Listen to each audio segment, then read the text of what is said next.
For more videos right choice India ఛానల్ను ఇప్పుడే subscribe చేయండి మరియు గంట సింబల్ను ప్రెస్ చేయండి. ఒకసారి ఎప్పుడైతే మెయిన్ గా ప్రిపరేషన్ ఒకసారి కంప్లీట్ అయిపోతుందో తర్వాత రివిజన్ చేస్తూ ఉండాలని అనుకుంటాం కదా.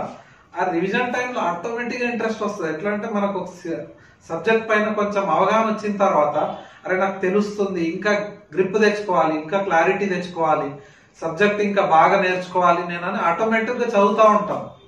కొన్నిసార్లు ఏ విధంగా ఉంటుంది అంటే ఇది మనకి ఇష్టమైన పని చేసినప్పుడు ఎట్లయితే ఇంట్రెస్ట్ వస్తుందో, పిల్లలు క్రికెట్ ఆడుతూ ఉంటారు గ్రౌండ్ లో, బాగా ఎండ పడుతుంటది మధ్యాహ్నం, కానీ అప్పుడు అర్థం కాదు, అది ఆడుతూనే ఉంటాం.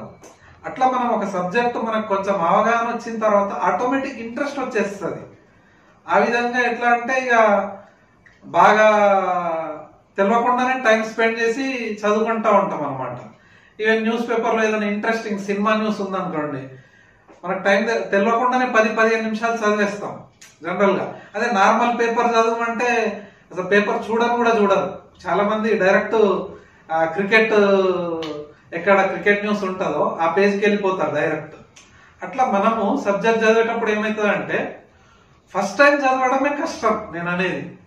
ఒకసారి మీరు ఎప్పుడైతే ఫస్ట్ టైం ప్రిపరేషన్ స్టార్ట్ చేసి ఒకసారి చదవడం కంప్లీట్ చేస్తారో, ఫస్ట్ టైం చదివేసిన తర్వాత 100% చెప్తున్నా కదా, తర్వాత నెక్స్ట్ టైం మీకే ఇంట్రెస్ట్ వచ్చేస్తుంది. ఎందుకంటే సబ్జెక్ట్ పైన కొంచెం అవగాహన వస్తుంది.